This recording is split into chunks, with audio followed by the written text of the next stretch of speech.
वो जूम कर लो ना पीछे करके। सीरियस सुनाओ सही आराम से। जी सर।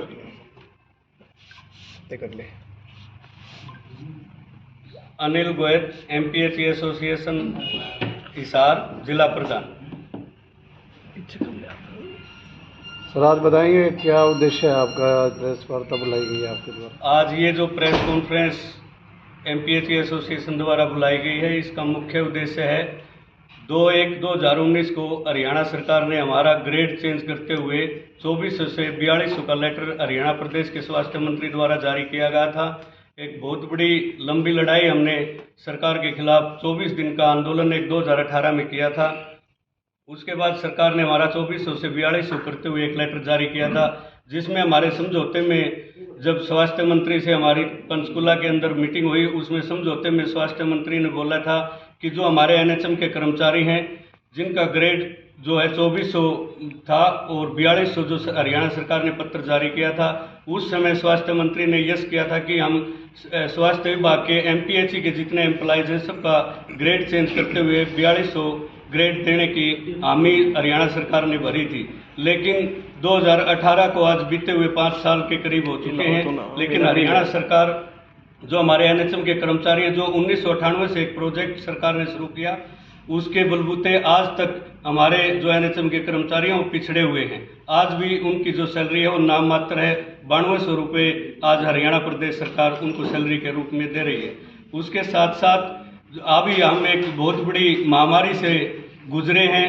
पूरा प्रदेश, पूरा देश ऐसी बीमारी से लड़ा है जिसमें एमपीएचई के हर एक कर्मचारी ने बिल्कुल अपने परिवार को अलग रखते हुए दिन रात मेहनत की और कोविड जैसी महामारी से प्रदेश के लाखों करोड़ों जन को बचाने की अहम भूमिका जो निभाई स्वास्थ्य विभाग में और हरियाणा प्रदेश ने, उसके एवज में जो एक प्रशंसा पत्र हमारे कर्मचारियों को देना चाहिए था, लेकिन सरकार की हठधर्मिता और बीजेपी सरकार की नाकामी जो कोशिशें हैं, स्वास्थ्य विभाग में एमपीएचई के करीब 700-750 पदों पर कैंची चलाने का कार्य इस प्रदेश सरकार ने किया है। इन सब चीज़ों को लेके जो हमारे पद समाप्त किए गए हैं और जो हमारे खासकर जो हमारे एनएचएम के कर्मचारी हैं, जो आज भी एक नाम मात्र सैलरी पे हमारे साथ काम कर रहे हैं, जिनकी योग्यता और डिप्लोमा हमारे इक्वल है, तो सरकार की कानों में जू तक नहीं रेंग रही।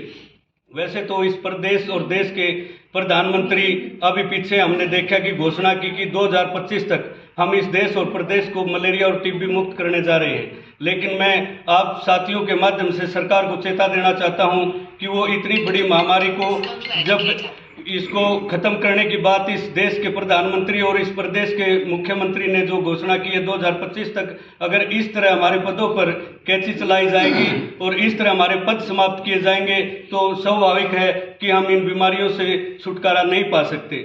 हमारी मांग है सरकार से कि माइक्रोस्कोप उप स्वास्थ्य केंद्र पे उपलब्ध करवाया जाए और हमारे एनएचएम के जो कर्मचारी हैं उनका तुरंत 7th पे कमीशन लागू किया जाए और जो हमारे पद समाप्त किए गए हैं तुरंत सरकार उन पदों को बहाल करे। और जो माइक्रोस्कोप की बात हम सरकार के समक्ष रख रहे हैं, आम जन के हितों को देखते हुए हमने ये फैसला लिया है एमपीएचई एसोसिएशन हरियाणा ने कि जो स्पुटम है और जो मलेरिया जो है उसकी स्लाइड हम उप स्वास्थ्य केंद्र पे हेल्थ वेलनेस सेंटर पे बना रहे हैं। हमारा एक एक कर्मचारी एमपीएसडब्ल्यू मेल फीमेल एचआई एलएचवी इस कार्य को कर रहे हैं, ताकि जब हम वो स्लाइड बनाए और उसको अब तक जो भेजा जा रहा है वो पीएचसी और सीएचसी स्तर पे भेजा जा रहा है, जिसका रिजल्ट आने में 3 से 4 दिन लग जाते हैं। अगर सरकार हमें ये माइक्रोस्कोप उप स्वास्थ्य केंद्र पे मुहैया करवाएगी तो तुरंत ही हम उस बीमारी पकड़ में आएगी और जो सरकार की जो पॉलिसी है उसको हम सिरे से चढ़ा के इस बीमारियों से निजात इस प्रदेश के युवाओं को और आम जन को इस बीमारियों से बचा सकते हैं। तभी हमारा देश जैसे पहले चेचक और पोलियो जैसी बीमारियों का उन्मूलन इस देश और प्रदेश ने किया है, उसी प्रकार अगर ये सुविधाएं सरकार हमें उप स्वास्थ्य केंद्र पे दे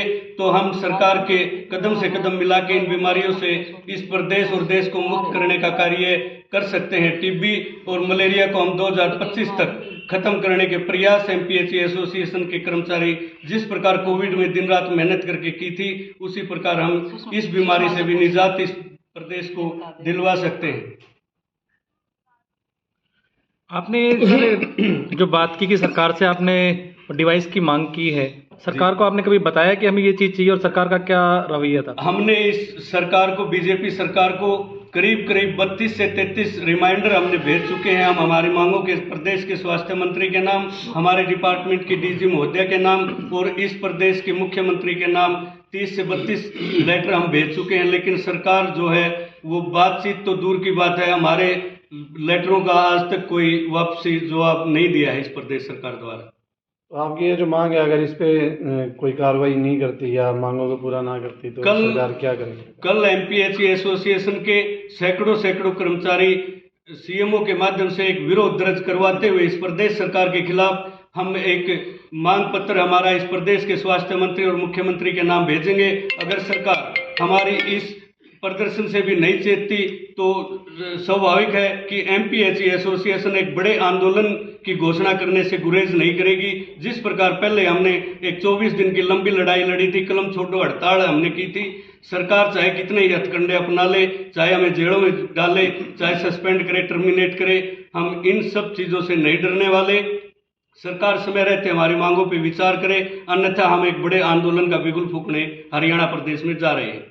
कुल 5 साल हो गया आपकी 2018 में? जी, 2018 में हमारा ग्रेड चेंज हुआ था, जो कि आज हमारे इक्वल हमारे कर्मचारी जो एक प्रोजेक्ट सरकार द्वारा कभी कौशल के नाम पे, कभी प्राइवेट ठेकेदार के द्वारा, कभी एनएचएम के नाम पे हम सरकार से गुहार करते हैं कि इस तरह प्रताड़नाएं हमारे इस देश और प्रदेश के भविष्य के खिलवाड़ न करे, एक रेगुलर भर्तियां जारी करे।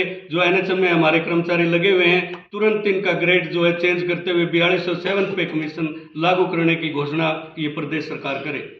सर, कोरोना का आपने जिक्र किया, तो कोरोना में भी आपने पूरा एक दिन रात जो मेहनत की, तो सरकार में उसमें आपका रवैया कैसा था सरकार का?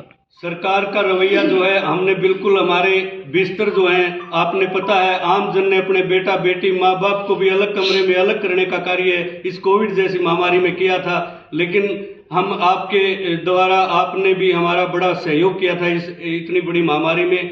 हमने बिल्कुल हमारे घरों से अलग, हम दिन रात 2 साल तक हम इस कोविड से लड़ते रहे परिवार को छोड़ के, लेकिन सरकार ने उसके बदले में एक जो पुरस्कार हमें देना चाहिए था वो पुरस्कार सरकार ने हमें दिया है, लेकिन वो हमारे जो 700-750 पद शहरी क्षेत्र के अंदर आज हमारे पदों को समाप्त करने का कार्य इस बीजेपी सरकार ने किया है।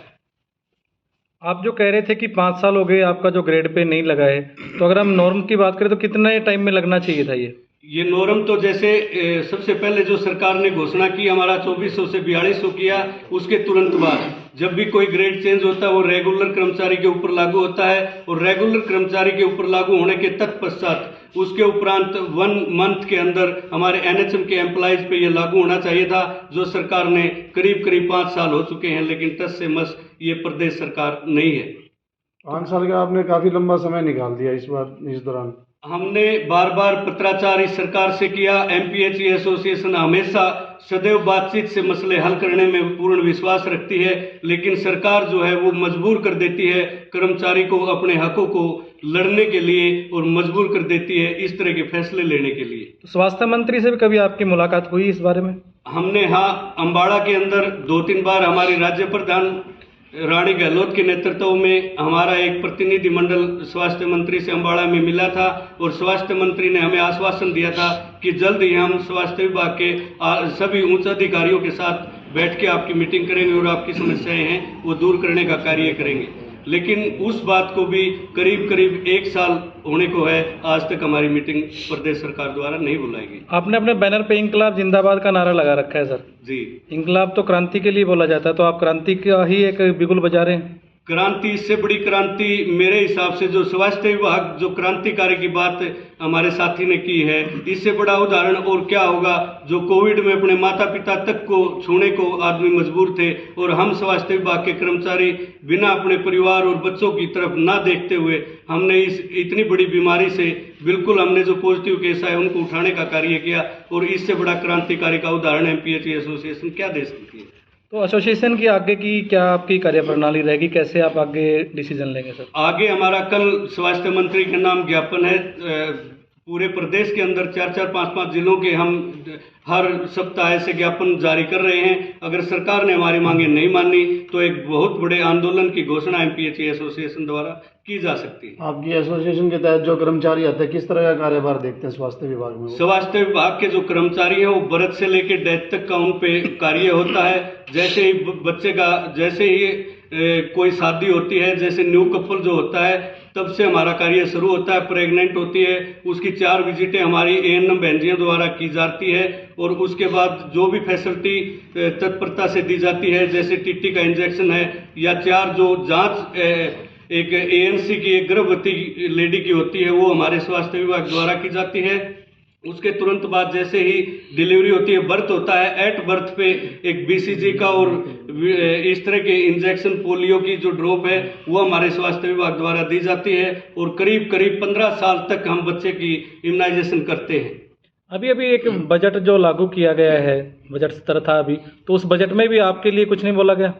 बिल्कुल, सरकार की जो मंशा और जो कार्य है वो ये दर्शाता है कि जो एक अहम जो हमारे जीवन के लिए, जीवन यापन के लिए एक जो जरूरी कड़ी है उसको छोड़ते हुए इस प्रदेश सरकार ने ये बजट की घोषणा की है। स्वास्थ्य विभाग के लिए इस प्रदेश में कोई घोषणा प्रदेश सरकार द्वारा नहीं की गई। चलिए ठीक है, कुल मिला के आप ये कहना चाहते हैं कि सरकार आपको मजबूर करेगी, अगर आंदोलन आप करते हैं तो सरकार का हाथ है वो आपको मजबूर करेगी? बिल्कुल, इसकी पूर्ण रूप से जिम्मेवार जो है ये प्रदेश की सरकार होगी। अगर हमें आंदोलन करने के लिए, मैंने आपको बताया कि पिछले 5 साल से हमने पत्राचार की, एमपीएचई एसोसिएशन कभी नहीं चाहती कि आम जन को किसी भी तरह की स्वास्थ्य सेवाएं ना मिल पाए। ये प्रदेश सरकार मजबूर कर रही है हमें स्वास्थ्य कर्मचारियों को लड़ाई लड़ने के लिए और कार्य को बाधित करने के लिए। इसकी पूर्ण रूप से जिम्मेवारी इस प्रदेश सरकार की होगी। Thank you sir. ठीक है।